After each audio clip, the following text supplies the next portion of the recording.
Good morning, good afternoon, good evening, wherever you guys in the world. This is Jigs and Puzzles, episode 14, with yours truly, Ivan Temelkov. This morning, we are streaming across multiple platforms. This is a simulcast.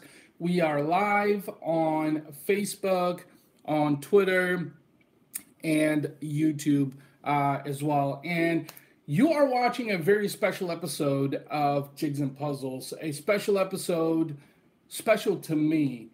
And if this is your first time tuning in, let me give you a little bit of information about the show. Jigs and Puzzles is a show about family, business, and life also, and not necessarily not in that order. And we usually have special guests on the show that talk about how they are putting the pieces to the puzzle together, that puzzle being live. This morning, I am live on multiple platforms because I want to share my story. And this is something that I was extremely inspired by recently by a friend of mine on Facebook. And I felt the need to share the story with you guys. And why this is important is because everyone has a unique story. And it's important to share your story with the world because you never know how your story might be impacting someone else out there. A few shout outs that I want to give to Facebook. We've got John. Good morning, John. Ron, thank you so much for tuning in, guys. Really appreciate you joining me this morning. People on Twitter also and on YouTube. On Twitter, you can find me at twitter.com/Ivan_Temelkov.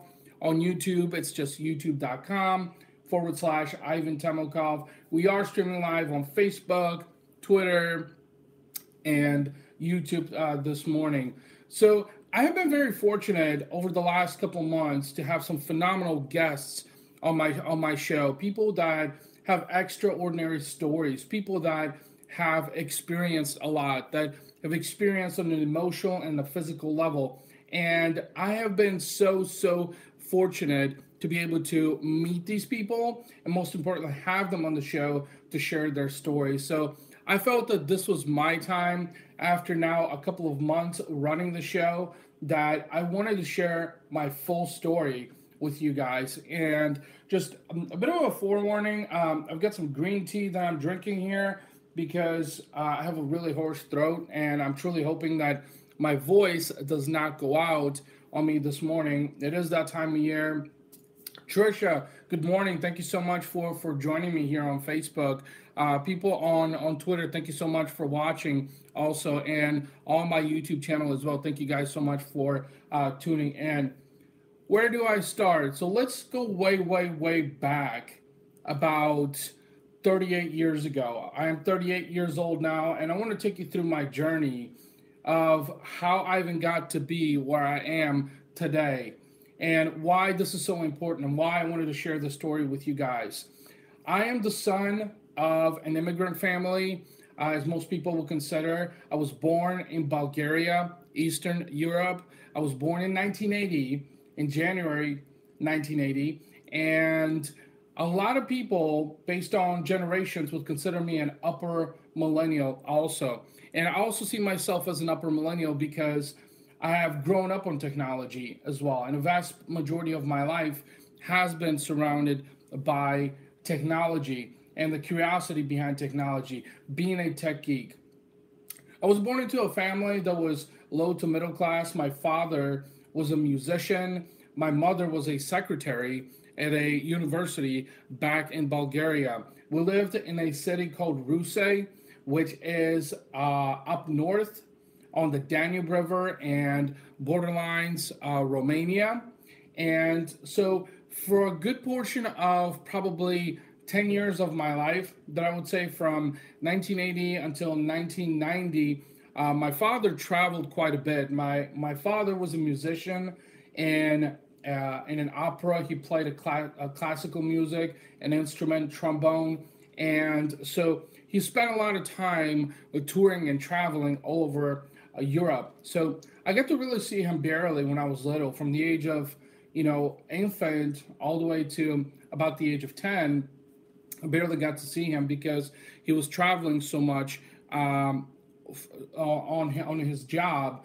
I was very fortunate at a very young age to be able to attend the opera, and that was something that I really, really didn't enjoy when I was a kid. In fact, I hated going to the opera. I hated classical music. It was boring. I would fall asleep in the opera, but I was forced to attend it multiple times for my father's gigs. Now looking back, I think that I am very fortunate in having to have that experience at a very young age, because I think it's a part of a cultural thing. It's a part of an art experience also. So I'm very, very fortunate to be able to experience that at a very early age. I remember one time when my father went to Venice, Italy. He brought me one of these lamp gondolas that are very traditional. And I remember like it was yesterday that he came in, got back from touring very, very late, and I was sleeping. He walked into my room and came over to make sure that I was doing well, looked at me to say hello. And I was just so fortunate to see this lamp gondola that we had for many, many years because it was a sign of caring and the fact that he remembered. I loved small gifts as a kid, and my father did that when he traveled.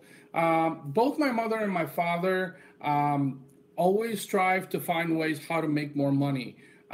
They traveled abroad. At the time, you didn't have the European Union like you do today.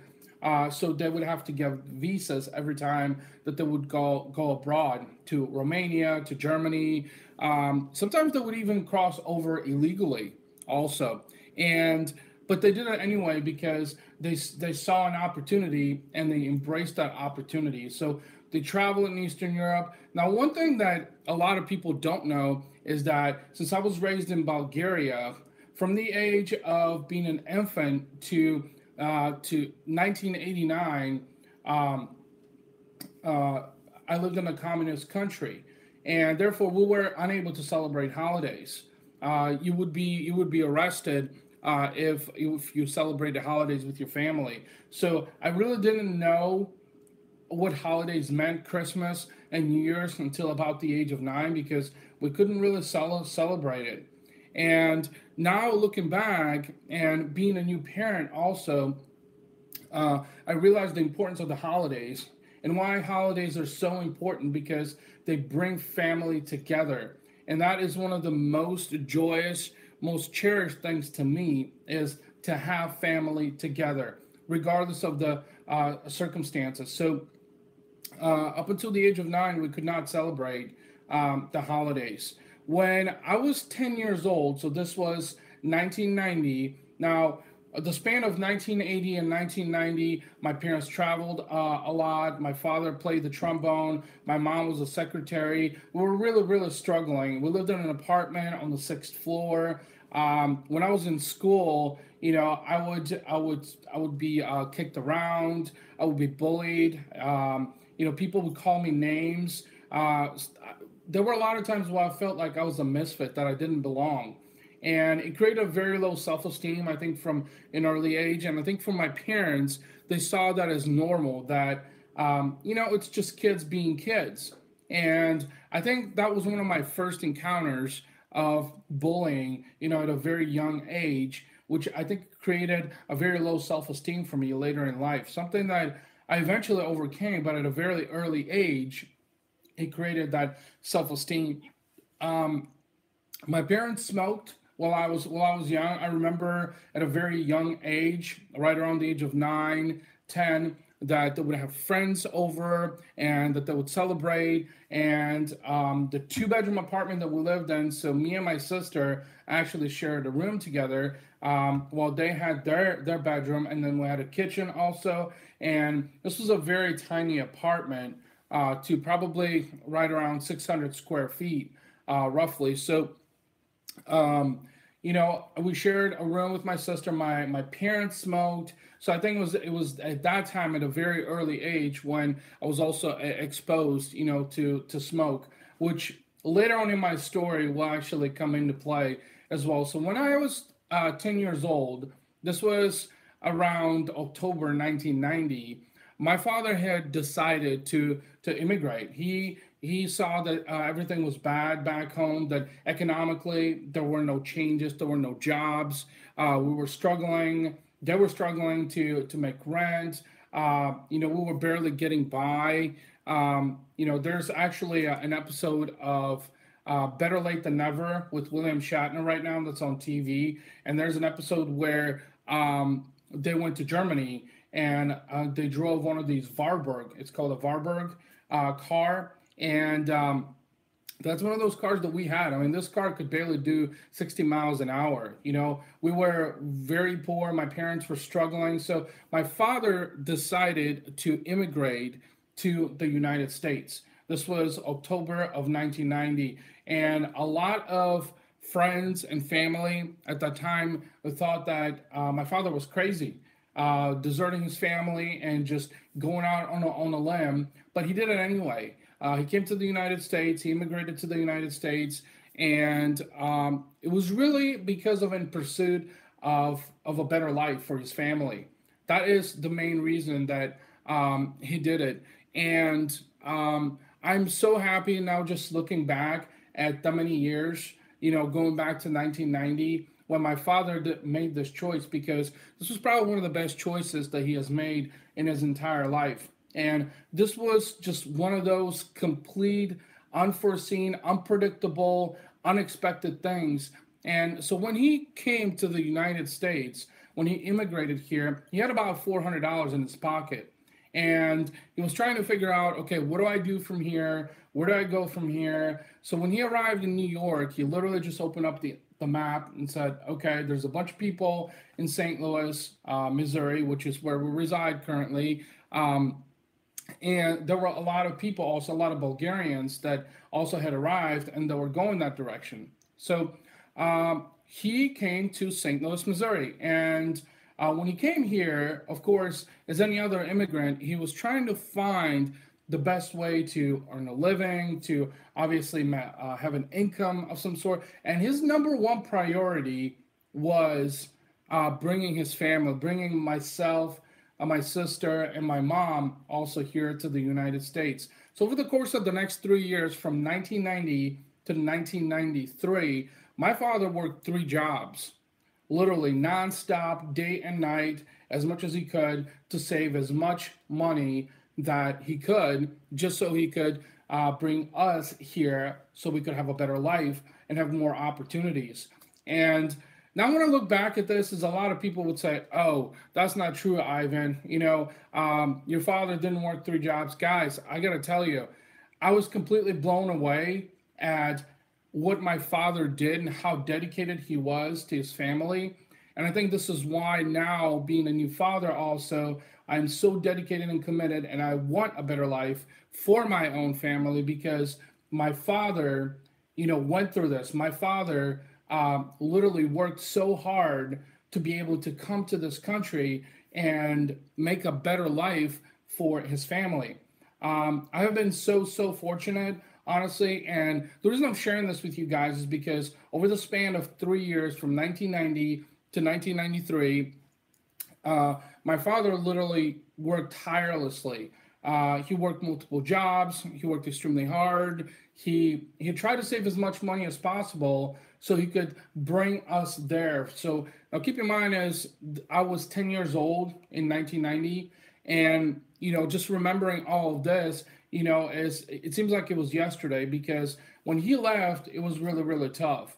Now, when my father immigrated to the United States around 1990, it was shortly after when we decided to, so my mom, my sister, and myself, to kind of pursue the route of immigration. So we ended up living near the Czech Republic, or in the Czech Republic, excuse me, in a small town called Ústí nad Labem for about 2 years. And we lived in a small refugee camp where, refugee camp, guys, when I'm telling you refugee camp is, I'm talking about like World War II stuff, like buildings and such and whatnot, just thinking back for, an 11, 12-year-old kid, this was probably unsafe. Now, keep in mind, is I have a sister who's 3 years younger than me, and so she was 9 years old at this time. And you can only imagine what a mother with two kids was going through at a refugee camp. And so over the span of 2 years, it was basically a survival, for us trying to survive and figure out how my father would bring us here to the United States. Now, from 1990 until about 1993, things really went by really, really fast. We got to talk with my father via phone once a week, usually, just to check on how things are going. He would give us an update, and he would keep telling us that okay, things are moving along. And it was December 1993, no, November, December 1993, when I remember as if this was yesterday. We got a phone call, and my father said, okay, pick your bags. You guys are coming here. And guys, this was probably one of the most joyous moments in my life, aside from meeting my wife, Amanda. Amanda, I love you. This was probably one of the most joyous moments for me, because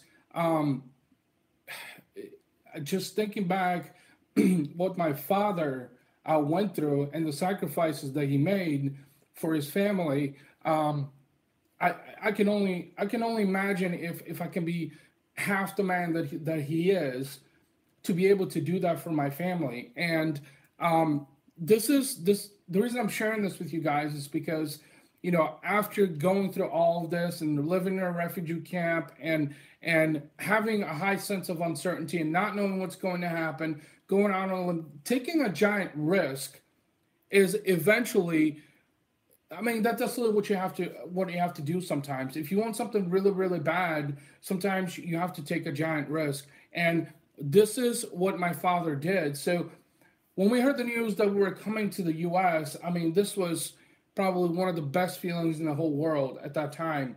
I was 13 years old. My sister was 10 years old. I remember that we went through all the legal paperwork and documentation and came to the U.S. We arrived in the United States January 16th, 1994. This was 4 days before my 14th birthday. And I got to be honest with you, this was so surreal, guys. I just remember all those emotions and feelings that were going through my mind as if that was yesterday.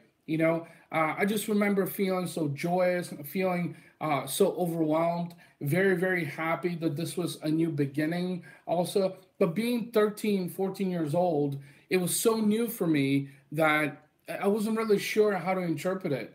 And quite honestly, this was probably one of the best things that has happened in my life. The ability to come to this country and now to call this country my home, and also be able to have a family and raise my kids. And so when we arrived here in January 1994, of course, next step was, starting school and blending in and becoming a part, of this Western world.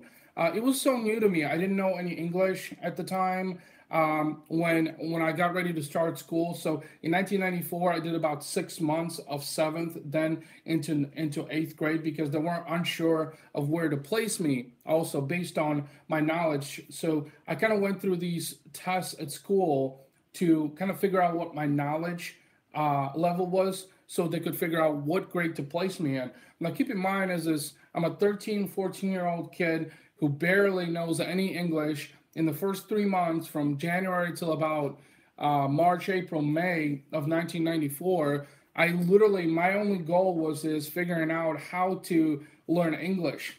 And so the best way to do it is to blend in. So that's exactly what I did. I learned English. I had no choice. If I was going to be a part of the crowd, I had to learn how to speak English. That was my number one goal at the time.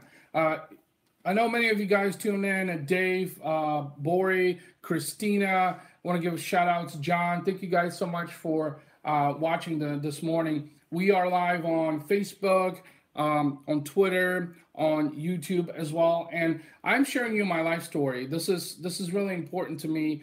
And the reason I'm sharing this story with you is because I know that there are many other people out there who hopefully will learn something from this or have some value from this.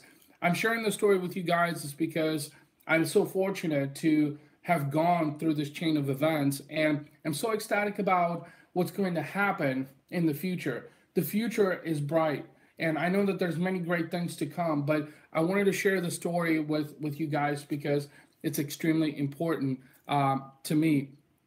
We've got someone on Twitter.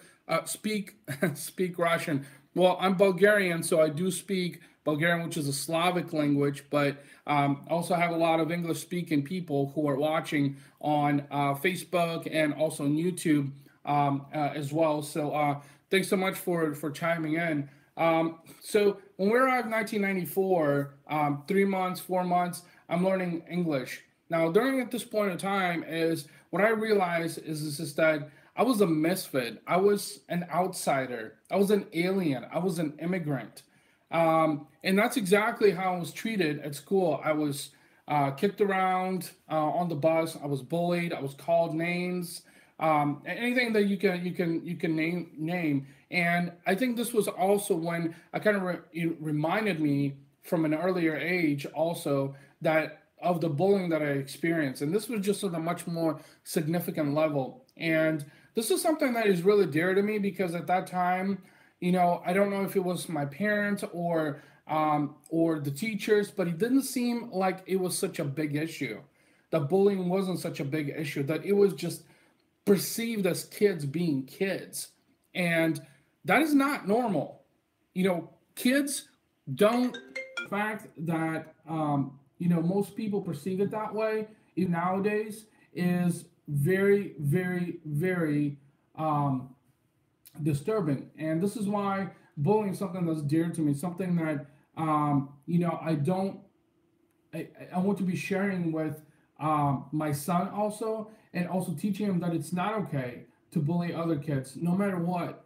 I think we just went off on Twitter because my phone just rang, guys. So excuse me for that. But so at a very early age, from like the age of 14, 15 to 16, I was bullied heavily, and I really, really despised it because I really wanted to blend in. I wanted to fit in also, but I was different. I looked different. I dressed different. I was that kid that had big glasses, when we first moved here. I was that kid that couldn't speak the language, so I couldn't make conversation with the kids. And that was very disturbing. That was very challenging to me. I felt extremely helpless on many, many days. For the period of probably a couple of years from the age of 14 to 16, I literally despised getting on the bus. I despised talking to other people. I despised wanting to talk to anybody because I was afraid that I would be judged. And that's exactly what happened, is that I was constantly judged by other people, and that implanted a sense of fear in me, implanted a sense of uncertainty in me, because every time that I would speak up or I would express myself, then other kids would judge me. They would laugh at me. They would kick me. They would bully me in any way possible. And so I was afraid to express myself. Now, over the period of 14 to 16, I got my first job at the age of 15. I was working at a small pizza joint. I worked really, really, really hard. Then I got my second job. I was the chicken guy at Hardee's.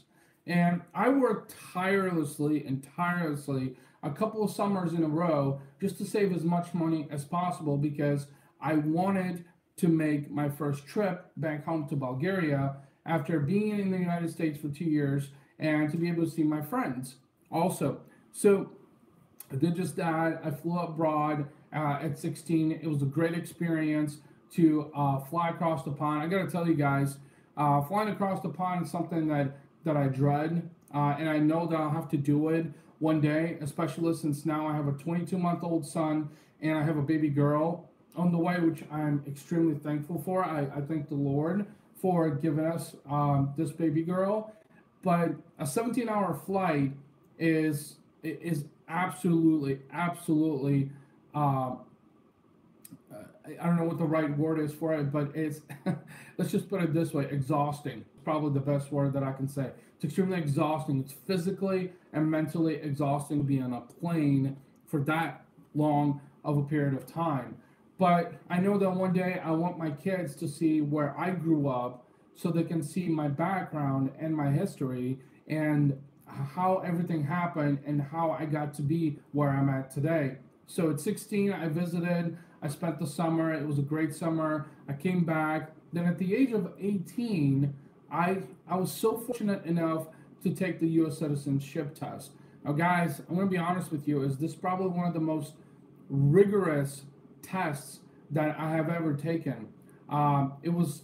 I was told it was going to be a 100-question test that's based on U.S. history, everything from who the first president was to what the stars on the flag represent and the stripes, to major political events in history, also major battles, also the year that the United States was forged. I mean, everything. I think I was fortunate enough that at that time, being in high school, that I was able to learn all of this history. And it was so fresh at that time that I was able to literally answer those questions with no problem. Now, guys, keep in mind is just that something that I left out here from the age of 14 to 18, which was the 4 years of high school, literally was what it seems like to me a blink at this point. I had to take English as second language in high school, and that wasn't by choice. I was required to because it was part of me learning the language.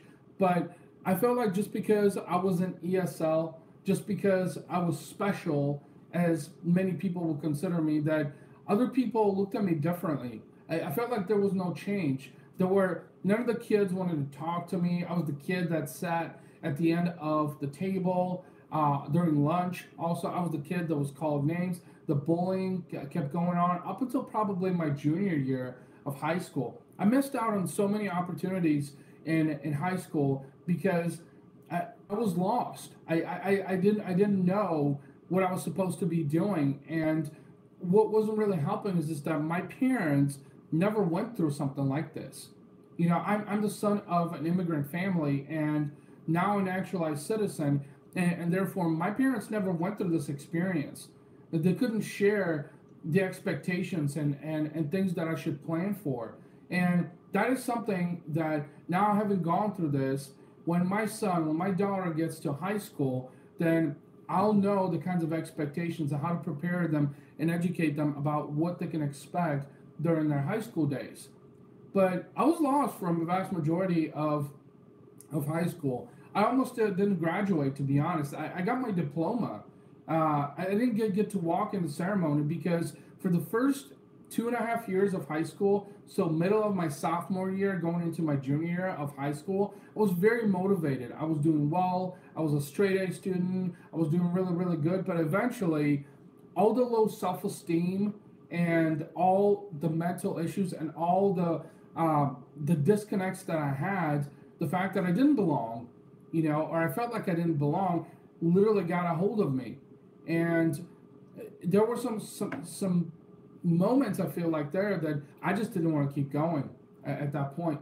And this is why I barely got through high school. And then after that, so after I took the U.S. citizenship test, obviously in my senior year, you know, you prepped for college, right? Is, well, you need to do this, and you're counseled, and, you know, trying to create your path to college and this and that. Keep in mind, this is 1998, guys. 1997, 1998 is when all of this is happening, and I just didn't find interest in anything, to be honest with you. All I knew is just that I needed to go to community college for a couple of years and get my basic education, and then figure out from there what I wanted to do, because I wasn't motivated, I wasn't driven, I had no purpose at this point in time. I didn't know what I wanted to do. I had no goals, literally. And even though all the guidance counselors and would share certain insights with me and try to prepare me, do their best to help me get on the right path, none of it really mattered. I didn't take any interest in any of it. I thought that I was mentally challenged, guys, by the end of my high school, by the end of my senior year. I literally did. I thought like I was a misfit. I thought that I didn't belong. I thought that I had mental problems at that point. What also didn't help in the middle of my high school years is that, of course, our first breakup. I was dating a girl at the time who I had met at the job that I was working at, and broke my heart. And your first love breaks your heart. And I was literally extremely frustrated, very saddened after all that happened. It took me some time to recover from that. And I think that from that point on, after I graduated high school, I literally was handed my diploma because I did fulfill the curriculum. I wasn't motivated. I wasn't driven. I went out to college, but I did so terribly that eventually I dropped out because I just had no motivation. I had no drive. I didn't know what I wanted to do. And in case you guys are just tuning in, we're streaming now on Facebook and on YouTube as well. I was streaming on Twitter, but my phone rang, so that disconnected the sessions. I'm sharing my story with you guys because I feel like, and I hope that my story will resonate with people watching and others who might watch, is because you never know. And this is what I do with this show, Jigs and Puzzles, is that I bring other people who share their stories. And that's precisely something that I'm so intrigued about, is because everyone has a unique story, everyone is authentic, everyone is original, and everyone has something to offer. That is how God built us. We are all original, and that's how God built us. And that's important to recognize. And that's why I'm sharing my story with you guys, is because I want you to see the experiences and the chains of events that I went through, and hopefully that helps you in some way. So after high school, when I graduated, I did about 2 years of college. I dropped out. It was a hit and miss at that point. I just had no interest. I had no motivation. I literally didn't know what I wanted to do at that point. Nothing interested me at that point. So from the age of 18 to probably 24, the period of 2 to 4 years after I turned 21, especially, I did everything that for the early part of my 20s, is that I did all kinds of stupid stuff. I partied, did some drugs here and there too with gigs, hung around a bad crowd. There were times where my parents could literally had to pull me out because I was hanging around with a bad crowd.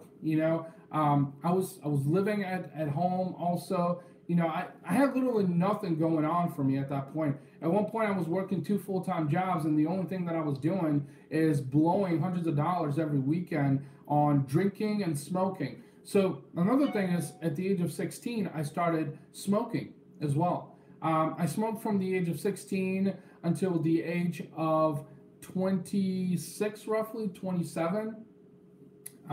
26, excuse me, for a period of about 10 years. And I'll get to that. I ended up quitting cold turkey. Now, after high school, I did a little bit of college. And then, since I didn't know what the hell I wanted to do with my life, I joined the union. I was doing manual labor. I was doing flooring. This is when I was also working with my father, who, has been doing flooring for a long period of time. He has his own business now. He's been very successful with his business for a long period of time as well. So all I was doing is just working multiple jobs, earning a paycheck to paycheck, no motivation, no inspiration, no nothing. The people that I was hanging around with were just that. They would smoke cigarettes, they would drink, they would party.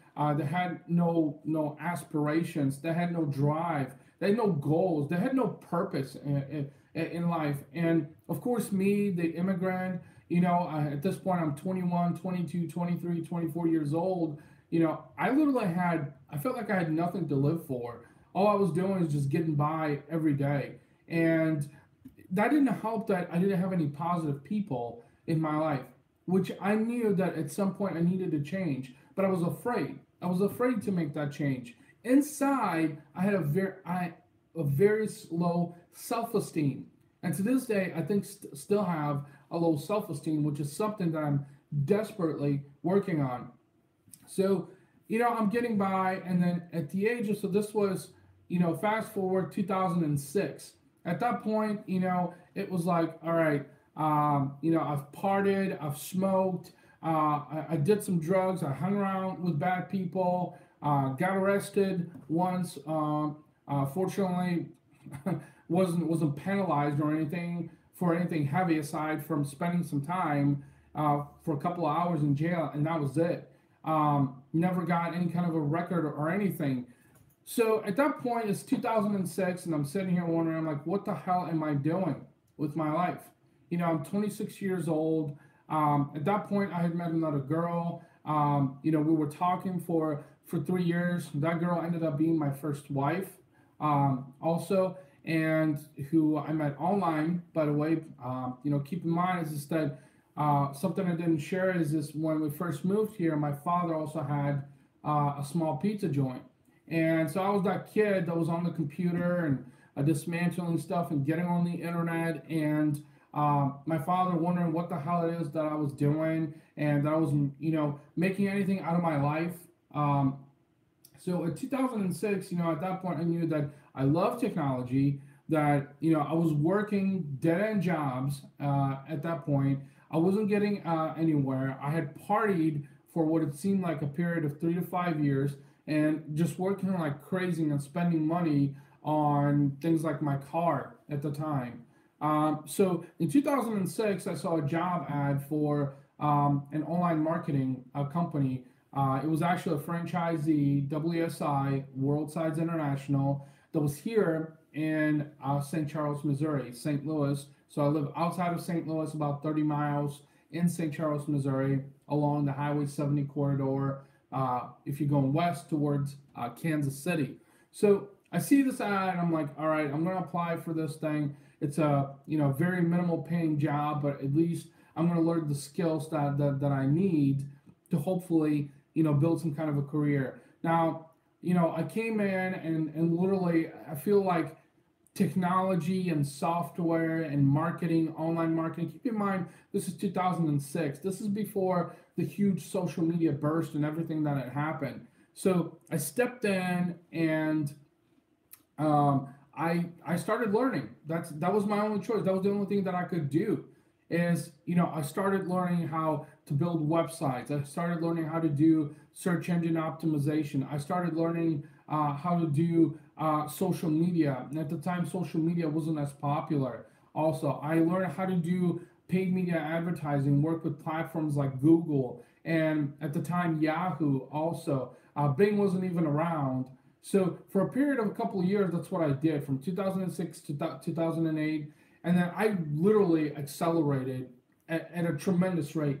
I was really good at what I did, and that led me onto a next gig. My next gig, literally at that point, was managing $1 million in a media spend budget for a local residential and commercial company, a $1 billion company. And the reason that they brought me in is because they needed someone with a unique skill set, and I was the most qualified individual that they could find. It was a better paying gig. I had better benefits also. And at that point, so from 2006, 2008, I was working. Obviously, at the time, I'm with my first wife. We ended up getting married. We got married back home in Bulgaria. I wanted to have more of a traditional wedding. And then we came here in 2008 is when I bought my house, my condo. So everything was going great. And then from job onto a job. And then in 2011, so 2010, actually 2010 is literally when I got the most surprising news that I've ever heard. So my first wife told me that she no longer thought that this was a good fit for both of us. Is this that she couldn't live with me? I wasn't the right person. But keep in mind something I didn't share with you guys is this that in the second year that I met her, her mother actually committed suicide. I was there when I heard the call. I was there when we got the call at 4 a.m. in the morning, and it was a stepfather on the other line who shared the devastating news that her mother had committed suicide. And her mother was having a lot of mental issues. She was very suicidal.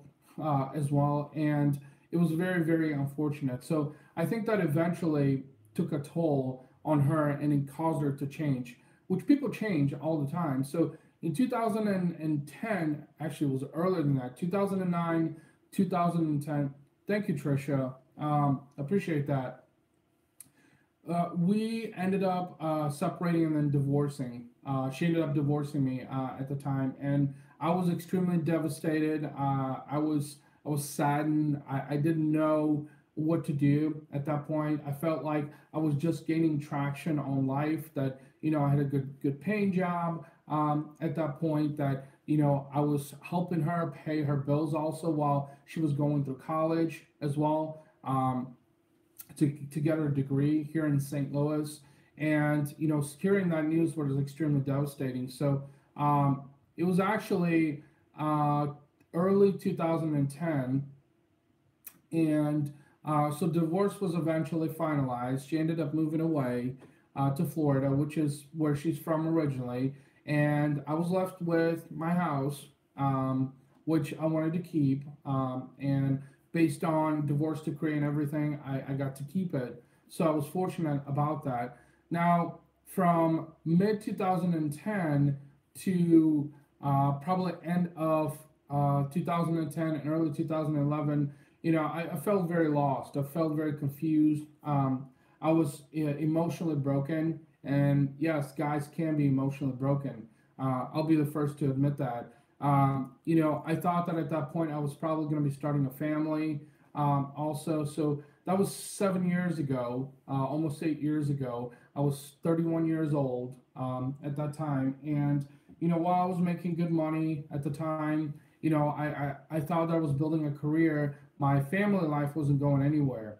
And so I jumped on Match.com simply because at that point, I spent my early 20s partying like crazy. God knows how many thousands of dollars I've spent on alcohol and nightclubs and cigarettes.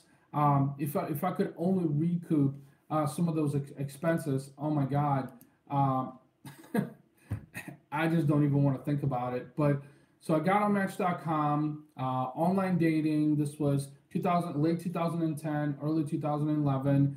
And so I created a profile and I was looking for that special someone. I was looking for that person because I was tired of the traditional dating scene. I was tired of spending crazy money at the time. I was tired of constantly being judged, and I felt like the online platform was a lot more efficient. Now, a couple months had gone by, and I had met this girl on there, and we were talking, and we just found a lot of common interests there. And, she had gone through something similar also in the past. And little did I know that this person was going to become my second wife. Also, the mother of my firstborn, our son Hudson, who's 22 months old, and now our daughter, who's due in June. And so we met, we dated for a while, and then we got married. Uh, Now I have been with my second wife since April of 2011, and we are coming up on our 5 year wedding anniversary this year, actually, um, in November of 2018. And going through this experience the second time is I felt like, you know, being bullied, having a low self esteem, all these things that had happened to me, I felt like was God testing me? Was God trying to help me? Was God presenting new opportunities? And when I met Amanda, I felt like a total blessing. She has been now with me through a lot of thick and thin, and I couldn't imagine any other person in the world that would want beside me to help me go through all of this. So we got married. We tried to conceive naturally uh, for a couple of years, and we're unsuccessful. We found out that my wife had an ovarian dysfunction, and apparently ovarian dysfunctions are very, very common. And there's over 5 million women now that struggle with infertility here in the United States. I absolutely had no idea after especially before doing the research on this, of how many women actually struggle with infertility. So for a period of 2 or 3 years, we were trying to naturally conceive. We wanted to start a family at this point in time, and it just wasn't happening. Well, we felt helpless. We felt like God had deserted us. My wife had also grew up very religious, but at that point we felt like maybe God had deserted us. So we turned to God because we needed help. We needed answers. Um, we were trying to figure out what our next step in our journey was. And keep in mind, guys, that at this point, we went and saw a very world-renowned, very reputable doctor here in St. Louis, Dr. Silber, who runs infertile.com, and consulted with him on this infertility issue. Now, he basically told us this. He said, you're not that young, which, by the way, that's not something you say to a female because, it's very degrading on their conscience. But that's the first thing that he said. He said, you're not very young because God didn't build us to live past the age of 30. And my wife and I, we're both the same age. We're a couple of months apart. And so he told us, you're in your early 30s and you're having trouble conceiving naturally, so your only option is going to be in vitro fertilization, and that's short for IVF. So I'm sitting here, and this guy's telling me you need 15 grand, to get the start. And I'm looking at him like deer in headlights. I'm like, what? And I'm wondering how in the world is all this going to happen? Like, where am I going to get, this money? How are we even going to make this? How are we going to afford this? The financial aspect of IVF is the very first thing that catches people. Now, keep in mind, is this during our consultation. So before our consultation, we sat in a waiting room next to a lady. And guys, I got to tell you this. I will never forget this. I sat next to a lady, and she started telling us her story. At this point, she's someone that was also going through IVF, similar scenario. She had been trying for a period of almost 9 years, if I remember correctly, and she was over $100,000 in debt at this point. And the only thing she wanted is to have a family. She wanted to have kids. And we're sitting here wondering, now after we consulted with the doctor, I'm just having the flashbacks and thinking, like, here's us, 15 grand. Here's her over 100 grand. And so we started a GoFundMe campaign at the time. You can probably still find it on the internet somewhere. And we were trying to raise funds for this. We were trying to raise funds for an in vitro fertilization because we wanted to start a family. And, we were very skeptical at first when me and my wife talked about this on whether or not we wanted to publicize this. But the more and more we realized is that we were fine. We had nothing to hide. We have nothing to hide. For those of you that know me, you might have, those of you that are watching, those of you that know me personally, I'm an open book. I literally tell it how it is. I have nothing to hide. And that's exactly the approach that we took. So we started a GoFundMe campaign. That literally got us nowhere. Maybe because our story wasn't whole or it wasn't as emotional. I don't know what the case was. So at that point, we're feeling frustrated. We're trying to figure out how to raise all these funds. And at that point, I was doing a side hustle. So I was working a full-time job. I was making a decent salary. And I was also side hustling. And guys, between the chain of events and turning to God and asking for help, asking Him to forgive us, whether or not we intentionally or unintentionally left Him outside of our lives or we deserted Him, I don't know what it was.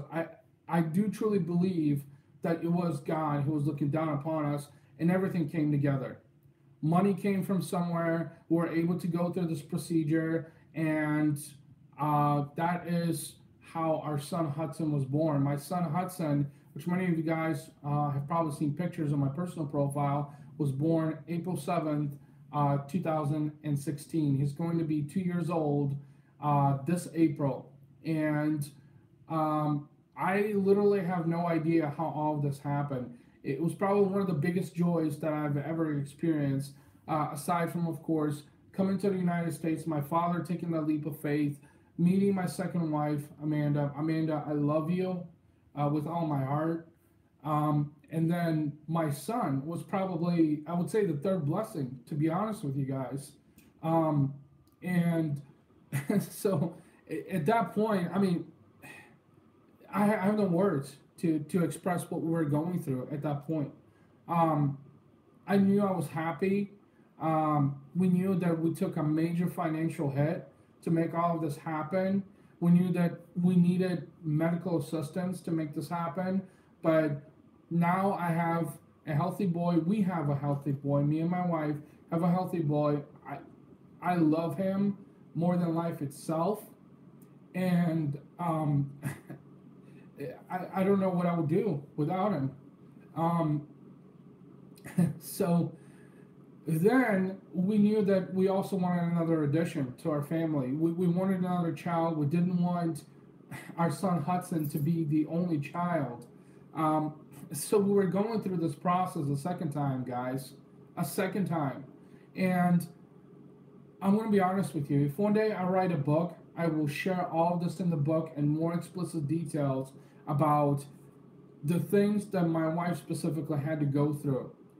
If you guys think that uh, males are strong, females are probably one of the most profoundly strongest and courageous human beings on this planet. Honestly, and that's probably a very cliche saying, but it really is true. Emotionally and physically, literally, everything from the injections to the consultations to everything. I mean, I haven't even shared that with you guys. Is I have no words to express the tolerance that my wife has and what we went through. So now having to go through this a second time, I feel like this is my fifth blessing, to be honest with you guys, is the ability that now we have conceived a second child, and my daughter is due in June of this year.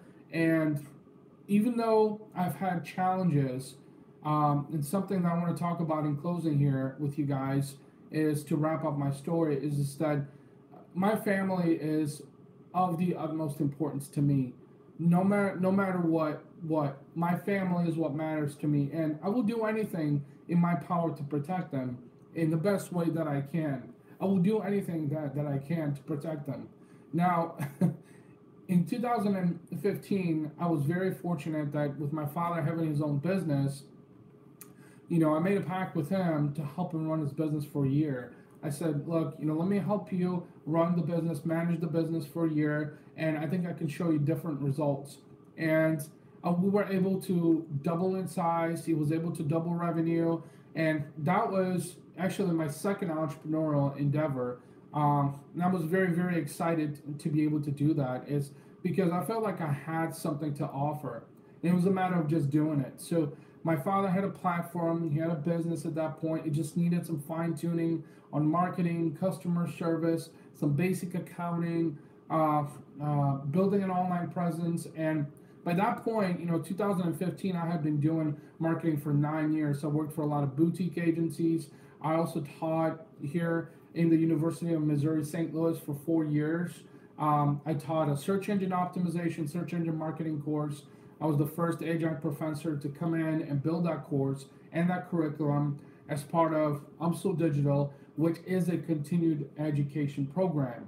It's also a program that's an emulation of what's offered at NYU. So all of this is happening.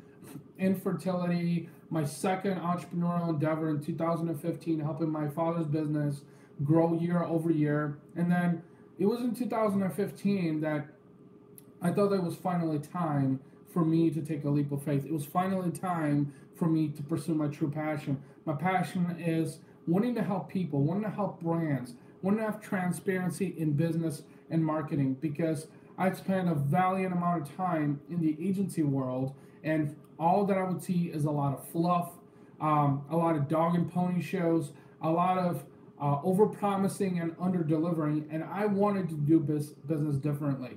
This is when my business, Razor Sharp Digital, was born. You guys can look it up here on Facebook. It is a human-centric digital consultancy that works with brands and individuals in helping them become more human through omni-channel marketing endeavors. So everything that I strive for is I'm very selective with the type of people that I work with. I work with people who see long-term value in everything that has to do with marketing, digital marketing specifically, social media, building a website, content strategy, all of that. I had done this professionally in the agency world, and it was time for me to do this for myself because I felt that I have a different approach and I can succeed with it. So, of course, at that time, it's 2015. My wife is pregnant, and I'm deciding to start a business. Like, what the hell? Most people are thinking, Ivan, why would you leave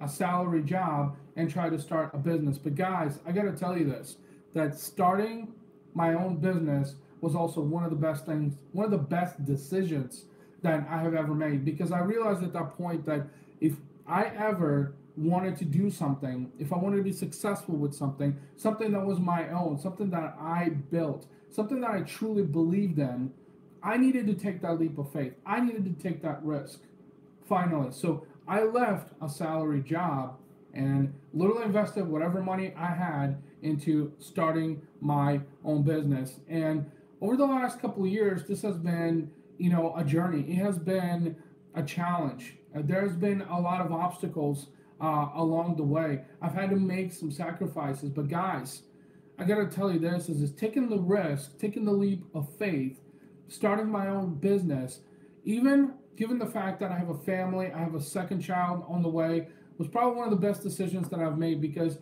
I will tell you this, I would rather wake up every morning knowing that I'm doing what I'm passionate about, what I love, and that I have the unconditional support of my family than work at a dead-end job that doesn't lead anywhere. And I got to tell you this, guys, is even though with all the challenges that have happened, is that I wouldn't turn back the hands of time.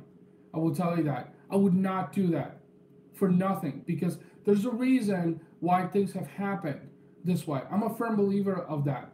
And I haven't even shared other bits and pieces of my story at this point, because, guys, I could probably go all day about this, but I think that one day I will write a book about this and share my story, because I am transparent. I am direct.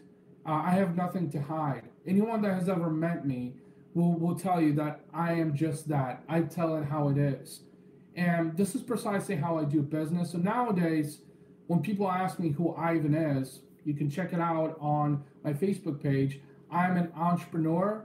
I'm a marketer. I'm a speaker, coach, father, husband, podcaster, and humanitarian. Guys, the more and more I thought about it, I dwelled on the fact of how many job titles or any job titles that I wanted to put on myself. But the more and more I thought about it, with a lot of help from friends, you guys, a lot of people that I have met over the years as well, have helped me define who I am. And for those of you that will watch the replay of this, look, I'm sharing the story with you with open arms. I hope that whatever I've shared with you is of some value, of some interest. One of the things that I really, really thrive upon is relationships. I love meeting new people. And for a long period of time, I would allow my low self-esteem and the fact that other people would judge me, other people that are no longer in my life, for that matter, because they're negative and have nothing positive to offer, but in fact to criticize me constantly for the things that otherwise I should be doing, will tell you that I am an open book. I tell it how it is, and I love meeting new people. Don't be a stranger. Send me a friend request. I would love to chat with you. If you have something going on in your life, let me know. I would love to chat with you about it. I will never judge you. The only person that can judge you is God. And that is precisely what I tell everyone, is just that I don't care what people think about me. I just shared with you in the last hour my life story, the vast majority of it. And I honestly don't care what people think about me, because I'm running my own race. I am going a direction that I feel makes me happy, that makes my family happy. And one day I will look back and reflect on all of this and on that story, and it'll be even more surreal. So, what I do want to say is thank you so much for watching, and all the people on Twitter, on YouTube, also on Facebook, all of you guys watching. I truly, truly appreciate your time and attention.